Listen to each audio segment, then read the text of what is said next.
In this video, we will talk about transfers and what to be aware of when volunteering on the transfer team. A transfer is the safe movement of a person from one location or position to another. Although this may sound simple, a lot of planning and organization is required before any transfers are performed. Safety is the number one concern when performing a transfer. It is important to ensure the safety of the environment, the participant, and the volunteer. Be aware of uneven or slippery surfaces when planning for a transfer. Remove unneeded equipment or other potential hazards from the area.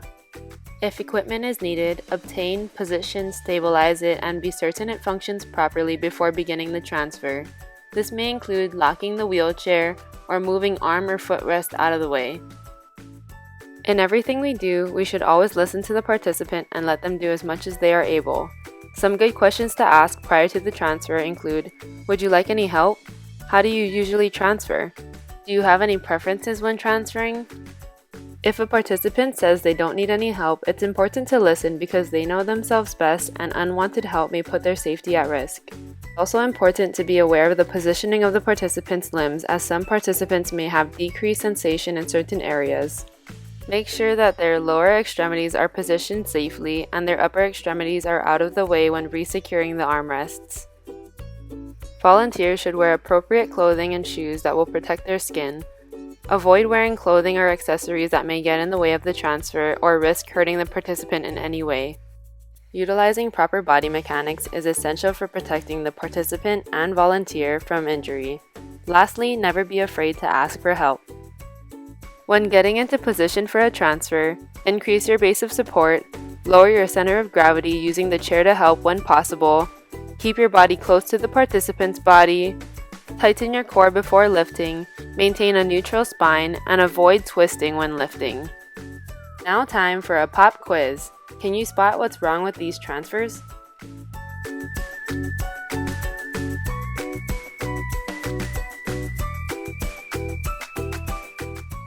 If you said that the volunteer on the left is not close enough to where the participant's body would be, you're correct. Staying close to the participant's body will increase efficiency and eliminate excess strain on your body.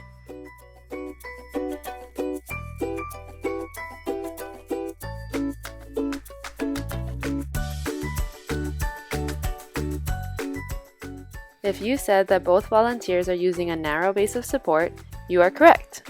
A wide base of support will increase stability and balance, which is important when lifting.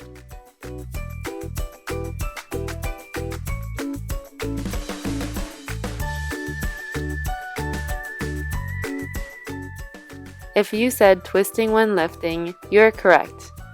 The environment could have also been set up better by moving the armrests out of the way. Once they are moved, the volunteers have easier access to the participant and do not have to twist when lifting. Communication is the key to success. One team leader should be selected during the planning of the transfer to be the main person directing the team and communicating with the participant. When communicating with the participant, be respectful by talking directly to them even if they can't respond. Ask for consent and always let the participant know what you are going to do before you do it. It may include asking, "Are you ready?" or letting them know, "I'm going to lift now." Some other things you might communicate include letting them know when the water is about to make contact with them, or if the Mobi chair is going to dramatically change positions, such as going over a large bump or starting to go down a hill.